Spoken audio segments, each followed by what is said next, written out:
There's something different about this Maine Way. Bristol celebrates our nation's independence like no other and has been doing so for more than 230 years. The events start on Flag Day and end with a 2.5-mile parade on the 4th of July. Some 200,000 people pop in for the parade. Spring is the time to get ready for the influx. At Mount Hope Farm, groundskeeper Arnold Gonzalez prepares the farm for the summer season. I do love farming, so I do love having the animals here for the children and families to enjoy it too. Key is preserving this land and keeping it maintained so other people can enjoy it.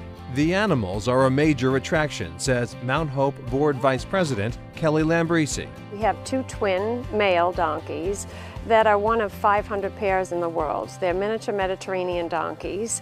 And then we have 2 full-size regular donkeys. We have roughly 22 goats. 12 goats are part of the goat adoption program. So children and adults have adopted goats. And the program was designed for people that don't have a backyard, that can't accommodate a goat in their property. Olivia Murray visits her goat as much as she can. Her name is Hope, and I picked her because I felt like she was one of the friendly ones out of the other couple of goats. And she kept licking my hand, and so I chose her. I clean her pen sometimes, and I walk her. The animals on the farm are used in children's programming. They learn a lot of leadership. You know, a donkey is a very stubborn animal. They're not going to move unless you ask them kindly. They teach children respect and show them to follow their leader. On the grounds, the Growing for Good garden. Master gardener Lawrence Ashley. Where produce is grown and it's donated to local food pantry where they serve over 400 families in need. We probably have a couple of dozen volunteers that come out on a Saturday morning. It's a mix of people that love getting our hands dirty and helping out others in need, so we really enjoy what we're doing. The land at Mount Hope Farm has been worked since the 1680s. Guests can stay at the farm's Governor Bradford House, built in 1745. In the center of Bristol is Linden Place, the former home of the prominent DeWolf family. Now set up as a museum, visitors can see for themselves how the DeWolfs lived in this magnificent mansion. Executive Director Susan Battle.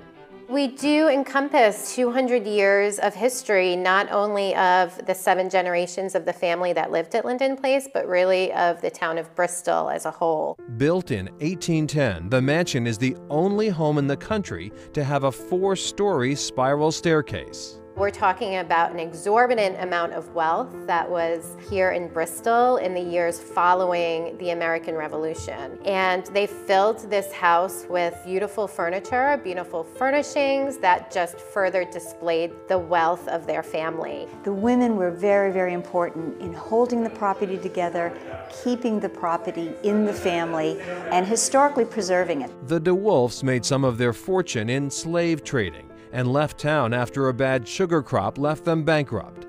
Decades later, Theodora DeWolf Colt returned to Bristol. Tour guide Joanne Merman leads a tour on the Ladies of Linden Place. She came back to town to reclaim her father's home and all the possessions that were in it. She had put linden trees in the front of the house, and so it was not called the DeWolf home, it was called Linden Place. Linden trees are symbolic of loyalty and love.